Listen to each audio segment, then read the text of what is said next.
নির্যাতন করার কারণে ওর পেটে আঘাত লেগে বাচ্চা ওইখানেই ডেলিভারি হয়ে যায়। তারপরে ওকে হসপিটালে নিয়ে আসা হয়।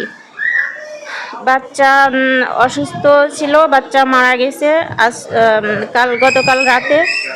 আমরা থানায় অভিযোগ করছি, কিন্তু ওইখানে এক পক্ষ তদন্ত করে আসছেন, অফিসার তদন্ত করে এসে আমাদের কাছে কোনো কিছু জিজ্ঞেস করেনি। আমার মেয়ের কাছেও আসেনি, আমার কাছেও আসেনি। কোনো কিছু জিজ্ঞেস না করেই একপক্ষভাবে ওই ছেলে আর ছেলের কাকি ওনাদের সাথে সাক্ষাৎকার নিয়ে ভিডিও করে এটা ওসির কাছে দিয়েছে। দেওয়ার পরে এখন ওনারা ওই একপক্ষভাবে বিচার করেই আমাদের কেস নিতে চাচ্ছেন।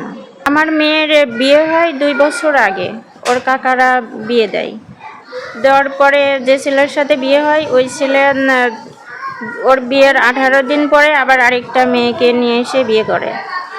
তারপর থেকে আমার মেয়েকে শারীরিকভাবে মানসিকভাবে নির্যাতন করে। এই 2 বছর ধরে এভাবেই নির্যাতন করে আসছে।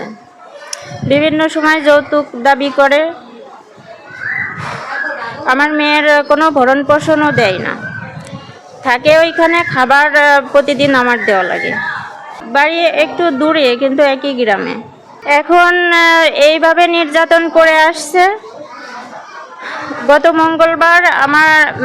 মঙ্গলবারের আগে আমার মেয়ে অসুস্থ ছিল, 8-10 দিন আগে। অসুস্থ থাকার পরে হসপিটালে ভর্তি ছিল। এরপর সুস্থ হয়ে বাড়ি যাওয়ার পরে 8-10 দিন পর গত মঙ্গলবার ওকে আবার শারীরিকভাবে নির্যাতন করে ওর শ্বশুর শাশুড়ি, হাজব্যান্ড এবং ওর সেই ছেলে যে দ্বিতীয় বিয়ে করছে সেই বউ। নির্যাতন করার কারণে ওর পেটে আঘাত লেগে বাচ্চা ওইখানেই ডেলিভারি হয়ে যায়। তারপরে ওকে হসপিটালে নিয়ে আসা হয়। বাচ্চা অসুস্থ ছিল, বাচ্চা মারা গেছে গতকাল রাতে। আমার মেয়ে এখনো অসুস্থ। প্রশাসনের কাছে দাবি এটার জন্য সুষ্ঠু বিচার আমরা পাই।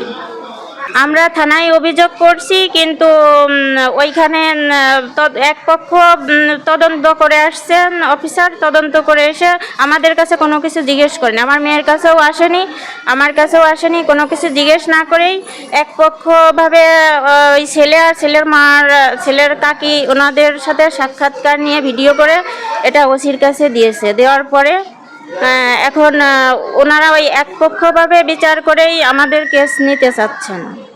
আমরা নাকি মিথ্যা বলছি, এইগুলো বলছেন। আমরা এর সুষ্ঠু বিচার চাই।